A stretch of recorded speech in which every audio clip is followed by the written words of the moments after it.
之前呢，我们有提到 ，OK， 所有数据呢的收集呢，我们必须要通过完善的设备来向这个客户给呈现。所有的数据呢，比如像我在这个平板上，这个屏幕上呢，我们可以看到的是现场的数据，也就是说从车上那边直接采过的数据能够显示在我们的这个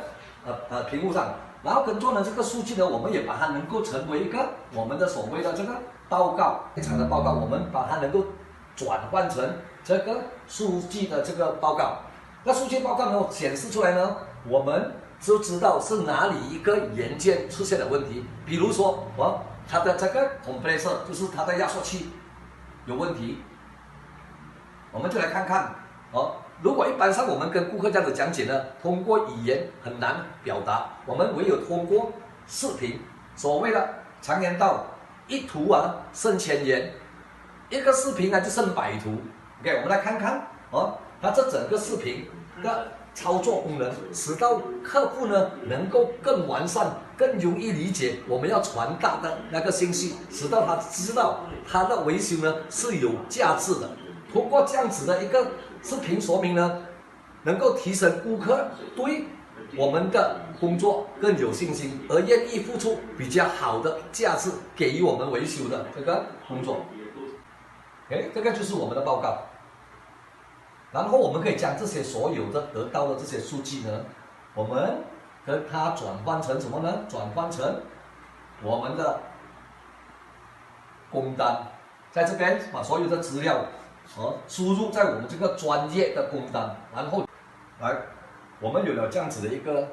屏幕呢，我们就很方便的跟我们的客户去讲解这整个部件的功能，它的这个可能这个故障点，还有就是那个保养。所以这整个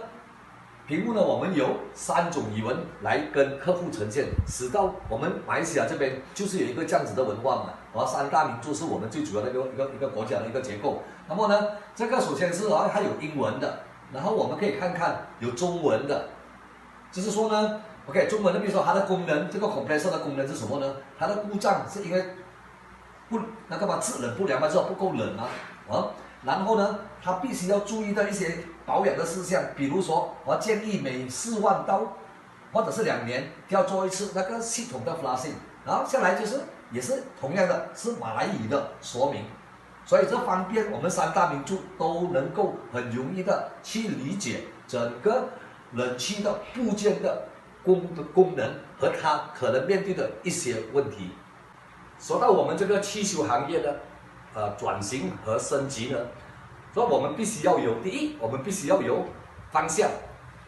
有了方向，我们必须要有方法，要知道怎么去做。OK， 除了那个我们就大家一起来做，我们大家一起来配合。如果你们有兴趣的话，可以随时的联系我们，我们将会跟大家呢通过线上呢来跟大家一起去进行类似的升级转型的工作。然后在此，恭祝大家生意兴隆 ，OK， 身体健康，谢谢你们。